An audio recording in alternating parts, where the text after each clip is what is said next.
Stock, ladies and gentlemen, today is July the 23rd, 2019, and we're going to be talking about the WWE's Raw reunion that happened. We saw a whole bunch of legends. I can't name every legend, but there's some legends that won matches. I would tell you, won the 24/7 title. Alright, let's get to that.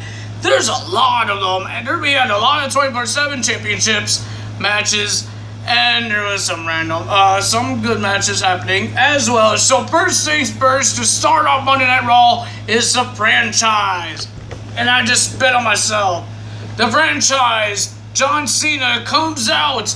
People made a rumor that John Cena would not make it because if you guys didn't know that he's in the Fast and the Furious movie. He's doing a whole bunch of movies now and all this stuff. But he still came. He didn't wrestle, but he did rap because the Usos came out. He was saying that the WWE is his home, the fans is his family, just like everybody else was saying, because they love the business. They love it. So, and then the Usos came out, and John Cena wants to leave. He says he has to go. But Usos says, you know what will be great for this Monday Night Raw reunion? Is that John Cena spits some rap. I don't know what to say. I don't know anything about rap. But say some words like a rap, and he made fun of the Usos.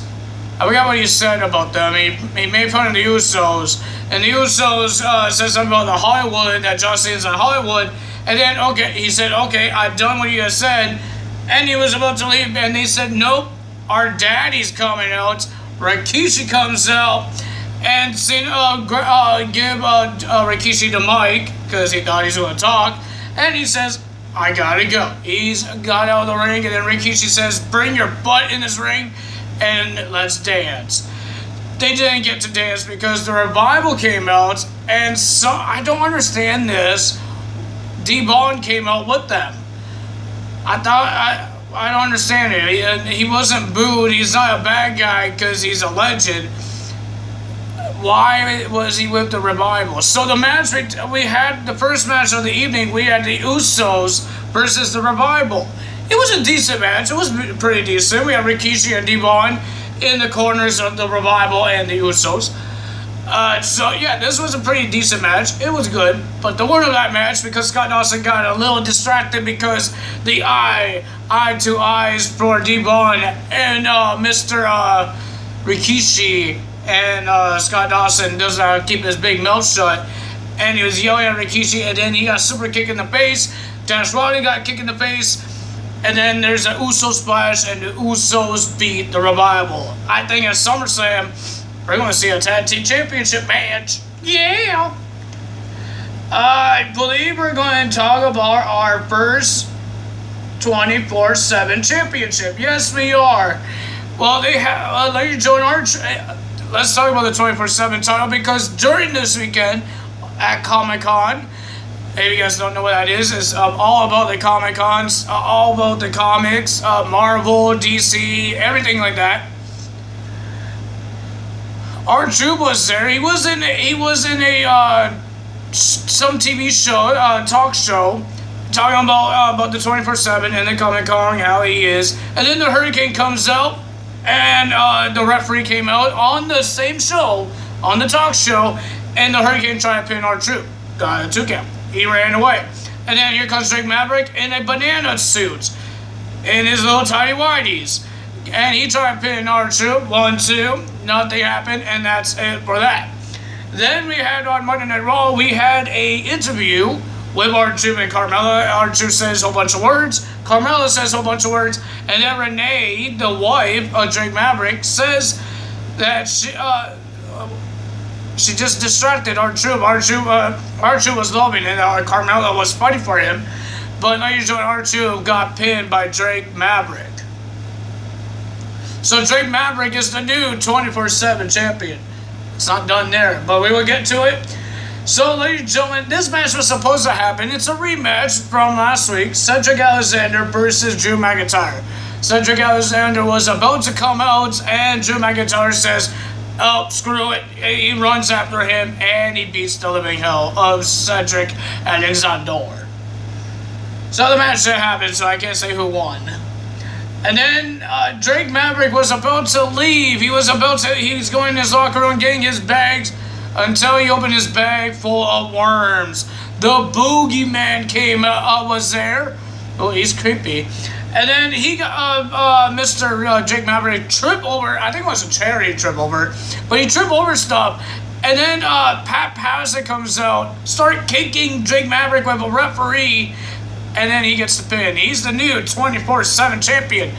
The first ever Intercontinental Champion, Pat Patterson, is now the 24/7 champion. Then we had the Viking Raiders versus Hawkins and Ryder, Zack Ryder. This was a squash, of course, but the winner of that match was the Viking Raiders with a guest commentary of Christian. The Viking Raiders won that, and then we had the 24/7 title again. We have Gerald Briscoe. Somehow he pinned Pat Patterson. I think he was sleeping. And then Gerald Briscoe won, and then he met Kelly Kelly. Kelly Kelly gave him a hug and kneed him in the guts and pinned him, and she was the first ever female to win the 24/7 title. Good job for her. Then we had Samoa Joe coming out and talking trash about the Samoans. I thought every Samoan is family, but I guess not. Samoa Joe is not a fan of the Raw reunions. So what I mean by that is he makes fun of one team, and that's the Samoans. Rikishi and the Usos, Roman Reigns comes out, they said some words, and then they brawl outside the ring, and then the match happened. Roman Reigns versus Samoa Joe. It was a decent match. Roman Reigns was just getting beat up. And then Mighty Joe and Roman with a spear. 1, 2, 3. Roman Reigns beats Samoa Joe. Then we have the next 24/7 title. We have Kelly Kelly. She runs into Candice Michelle, Melina, and Naomi. We don't know who these ladies are. They are former women's champions. Candice Michelle and Melina. Melina was the best superstar, best diva, or whatever you want to call her. But we heard that she had her license to be a referee. Candice Michelle attacked Kelly Kelly and got the win. She is now the 24/7 champion. And then here comes Alundra Blaze choking out Candice Michelle. And then then she tapped. Alundra Blaze is the champion. She says she's not going to be champion for long. I will tell you guys what happens next when we get there. And then we got Sami Zayn versus Rey Mysterio. Sami Zayn all these heels been making fun of the guys, of the old school guys. Like, what's the point of it? What's the point of it? They're better than you are. So, Lady Joe, Rey Mysterio says he's going to show some respect out of Sami Zayn. And that's what he did. It's a match. Rey Mysterio versus Sami Zayn. It was a pretty decent match. I thought it was a pretty good match. But Lady Joe and Sami Zayn says, I don't want to do this anymore. And so he's trying to walk away. We saw the Hurricane, Rob Van Dam, Sergeant Slaughter, and Kurt Angle coming out to support Rey Mysterio. Rey Mysterio did 619, and he gets the win, beats Sami Zayn, and he shook hands of all those legends. Well, ladies and gentlemen, we have another 24/7 championship change hands. Alundra Blaze came out, like what she did in WCW with the WWE's Women's Championship, or WWF Women's Championship. She threw in the trash. So that's what she was going to do with the 24/7 Championship, throw in the trash. Until the $1 Million Man, Ted DiBiase Sr. came out and bought the 24/7 title. Just like he did for the WWE title. So Ted DiBiase is now the new 24/7 champion. And then we got Seth Rollins versus AJ Styles. Seth Rollins was on Miz TV talking trash to Brock Lesnar. Paul Heyman was talking trash to Seth Rollins and all this stuff. And then Seth Rollins scared Paul Heyman because he said he's going to knock him out, smash his head onto the ground with the curse stop. He ran away, and Seth Rollins guaranteed that he's going to win at SummerSlam. But he had a match with AJ Styles, the new stable. It's not the club anymore. It's called the OC. I thought it was the TV show, the OC. But no, it was the club. AJ Styles, Anderson, and Gallows are called the OC now. I like the club better. But ladies and gentlemen, this was a decent match. It was pretty good. I enjoyed it. But ladies and gentlemen, Gallows and Anderson and AJ Styles were outside the ring with Seth Rollins. And it looks like they want to beat the living hell out of them until DX came out. Triple H and Shawn Michaels to help Seth Rollins out. The match restarted again. And then, ladies and gentlemen, Gallows and Anderson just attacked Seth Rollins. And then DX came out, attacked those guys, attacked the OC. The OC went out the ring, grabbed chairs, and then the rest of the clique came out. Road Dogg, X-Pac, Scott Hall, and Kevin Nash. No Billy Gunn because he's on AEW. And ladies and gentlemen, they all ran away. The OC ran away. Now let's talk about the 24/7 title again. It got changed hands. Ted DiBiase Sr. was about to go in his limo. In that limo, we heard noises. We heard a count to 3. Drake Maverick is now the new 24/7 champion until R2 came out. It was like I think it was a commercial break. I think it was a moment of bliss. And then Drake and his wife was about to leave until R2 came out, rolled up Mr. Drake Maverick, wins the title, went into a limo. But he didn't go with Carmella this time. He went with Drake's wife. They both ran. They are gone. Drake says, "Where's my title?" And then he saw Carmella. That's not his wife. His wife is with R2. So that happened with the 24/7 title. That's the end of that. And then we have Braun Strowman versus Jobber. He destroyed the Jobber. Of course. Let's talk about Bray Wyatt. Because he did another attack. It wasn't a current guy. He attacked a legend. Mick Foley was talking about what he has done in the WWE. He was showing how he won the WWE title and all this stuff. And then the lights went out. And then Bray Wyatt showed up. The Fiend showed up and did a manly call onto Mick Foley. And Mick Foley just passed out. What is the Fiend or Bray Wyatt? What is it? What he wants? What does Bray Wyatt want now? We will find out, maybe. But ladies and gentlemen, they had a toast for Monday Night Raw with all the legends. We saw Hulk Hogan, Ric Flair, all the people that won the 24/7 title.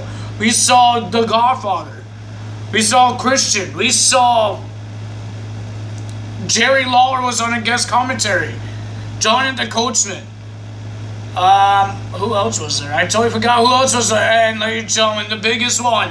The Rock didn't show up because people were talking about that he's doing movies as well. He's busy, so he couldn't make it. I think he's upset about that.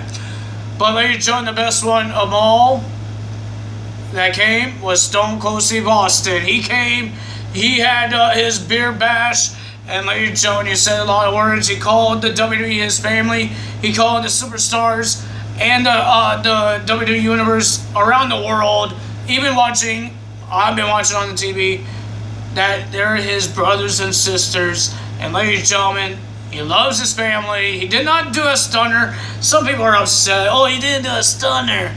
I don't care. I love Stone Cold.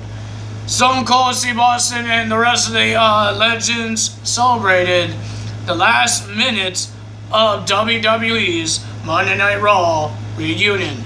I think it was pretty cool. I don't know what SmackDown Live is about. What's going to happen there? But ladies and gentlemen, that was a lot of 24/7 titles. I really want to see what happens with R-Truth and Renee, because now they're all by themselves. Is it going to be a little smoochy? No, I don't think so. But ladies and gentlemen, that's all for me today. This was a long video to make. I don't know if it's 15 minutes, my limit. But ladies and gentlemen, if you guys enjoyed this video, hit that like button, leave a comment below, hit that subscribe button, hit that notification bell, and I will see you guys tomorrow for SmackDown Live. Tal is out. Bye-bye.